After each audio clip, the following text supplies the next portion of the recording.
Assalamualaikum dan selamat sejahtera. Saya Nik Muhammad Firdaus bin Jasri, nombor matrik D24116337. Saya Muhammad Adam Daniel bin Muhammad Karul Nizam, nombor matrik D24116430. Saya Nur Afika Omni, nombor matrik D246643. Dan saya Nur Alina Syazwani, nombor matrik D24216632. Dan kami daripada kumpulan 8 akan membentangkan tentang tajuk iaitu The Emoji Movie bagi subjek pengantar psikologi. So dalam dunia tekstopolis ni, setiap emoji ni dia kena ada satu ekspresi je. Tapi Jane ni dia terlahir dengan ekspresi yang lebih daripada satu. So Smiler ni dia sangat taksub dengan kesempurnaan. And then dia rasa Jane ni dapat bagi kerosakan dalam dunia tekstopolis. So dia decide untuk hapuskan Jane ni dari dunia tekstopolis tu sendirilah. And then Jane ni dia decide untuk melarikan diri bersama dengan Hi-Five and Jailbreak. And then dalam diorang decide waktu melarikan diri tu, pelbagai cabaran lah yang diorang hadapi kan. And then dalam diorang tak sedar tu, pelbagai rahsia mula terungkap tentang tekstopolis tu sendiri. And then Jane ni dia mula mempertanyakan tentang jati diri dia and then nilai keunikan dalam dunia yang menuntut kesempurnaan. So antara elemen psikologi yang ada dalam The Emoji Movie ni, yang pertama identitas dan penerimaan diri.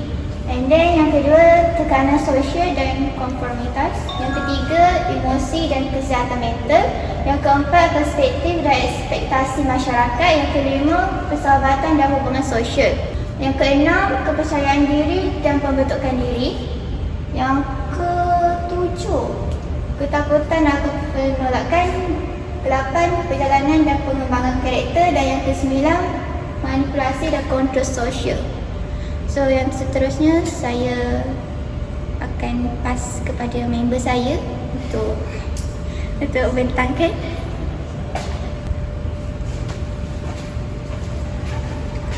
Baiklah, sekarang saya akan membentangkan tentang analisis serta hujahan. Okey, di dalam movie ni kita dapat lihat bahawa terdapat beberapa elemen yang telah kami membuat analisis, iaitu antaranya ialah identitas dan penerimaan diri ataupun self identity dan acceptance. Di mana dalam movie ini kita dapat lihat Jin mempunyai ekspresi yang berbeza-beza, iaitu ekspresi sedih, gembira dan juga meh. Jadi poin kedua, di dalam movie ini juga wujudnya perspektif psikodinamik yang memaparkan motif seseorang, yang memaparkan emosi seseorang, sama ada motif, tingkah laku serta perkara yang dilakukan oleh seseorang tersebut. Yang ketiga, Jin mempunyai personality yang mempengaruhi minda secara sedar. Jadi dia tahu yang walaupun dia berubah-ubah ekspresi, tetapi dia masih sedar yang dia melakukan ekspresi tersebut. Jadi elemen yang kedua iaitu tekanan sosial dan konformitas, social pressure dan conformity. Okey, jadinya poin yang pertama, G merupakan emoji meh dan sepatutnya dia hanya boleh membuat ekspresi itu sahaja. Kita semua tahu di dalam dunia tekstopolis satu emoji hanya satu ekspresi sahaja. Poin yang kedua, Jin tidak mampu mengawal diri yang mengakibatkan dirinya mengeluarkan emoji yang tidak sepatutnya dikeluarkan. Sebagai contoh, apabila Jin hendak keluar bekerja, dia serempak dengan jirannya yang merupakan donat. Dan dia melihat anak-anak donat tersebut membuatkan Jin berasa gembira. Lalu dia mengeluarkan ekspresi gembira yang sebenarnya pada asalnya ekspresi dia merupakan meh sahaja. Poin ketiga, Jin dipaksa untuk dihapuskan. Di dalam dunia tekstopolis, seperti yang saya kata, satu emoji, satu ekspresi. Tetapi Jin mempunyai pelbagai emosi. Dan jadi sesetengah orang di tekstopolis menganggap bahawa emoji-emoji seperti ini perlu dihapuskan. Elemen ketiga ialah emosi dan kesihatan mental ataupun emotion and mental health. Okey, poin yang pertama, jin perlu bijak dalam mengawal emosi. Di dunia tekstopolis, jin perlu bijak untuk mengawal emosinya supaya tidak membuatkan orang di sekelilingnya berasa ragu-ragu dan juga tidak selesa. Memandangkan jin mempunyai ekspresi yang berbeza. Poin yang kedua, jin sedar yang dia mempunyai ekspresi yang banyak. Dia tahu bahawa dia mempunyai ekspresi yang banyak. Jadi dia berasakan bahawa dengan ekspresi yang banyak tu dia boleh, jadi dia sedar bahawa dengan ekspresi yang banyak dia perlu mengawal dirinya untuk tidak berlebih-lebihan dalam mengeluarkan emosi dan juga ekspresi. Poin ketiga, jin perlu menyesuaikan emoji yang bakal dia keluarkan dengan situasi semasa. Contohnya, jika dia ingin bekerja ataupun keluar di dunia tekstopolis, dia perlulah menggunakan satu emoji sahaja, iaitu emoji meh. Dan sekarang saya akan mempersilakan kawan saya, Adam Daniel, untuk memberi penerangan selanjutnya.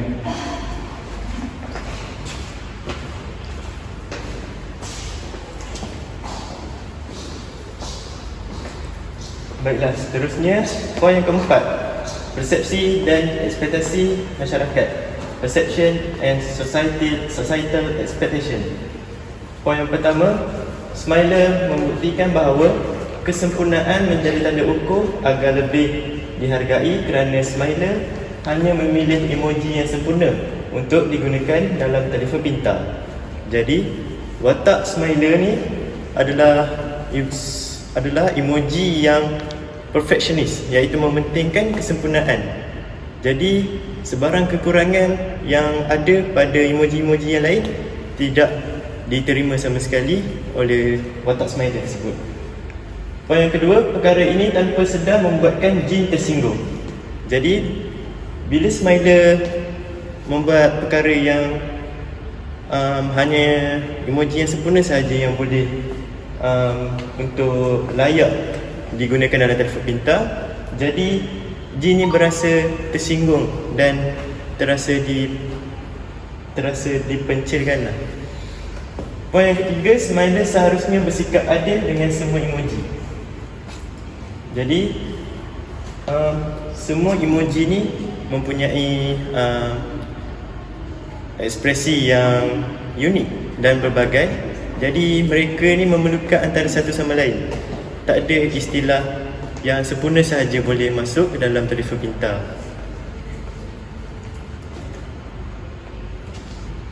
Okey, yang kelima, persahabatan dan hubungan sosial. Friendship and social connection. Poin yang pertama, setiap manusia pasti mempunyai sahabat yang menyokong dan mempercayai satu sama lain. Begitu juga dalam watak jin. Dia juga mempunyai sahabat yang menemani dan menolongnya untuk mendapatkan semula ekspresi yang asal yang dimiliki oleh jin, iaitu ekspresi meh. Dan sahabat-sahabatnya itu yang menemani jin adalah Hi-Fi dan Jailbreak. Dan yang keenam, kepercayaan diri dan pembentukan jati diri, self-confidence and identity formation. Pada poin pertama, jin cuba menerima keunikan yang dia ada. Jadi, watak jin ni, dia merupakan emoji yang sangat unik kerana hanya dia sahaja yang mempunyai pelbagai emosi. Tidak sama seperti emoji-emoji yang lain. Dan pada poin yang kedua, jin mula sedar bahawa setiap emoji mempunyai keunikan dan keistimewaan masing-masing. Jadi, dalam The Emoji Movie ni, setiap emoji ni mempunyai keistimewaan dan memerlukan antara satu sama lain. Okey, seterusnya rakan saya akan menerangkan pada poin yang ke-7, 8 dan ke-9.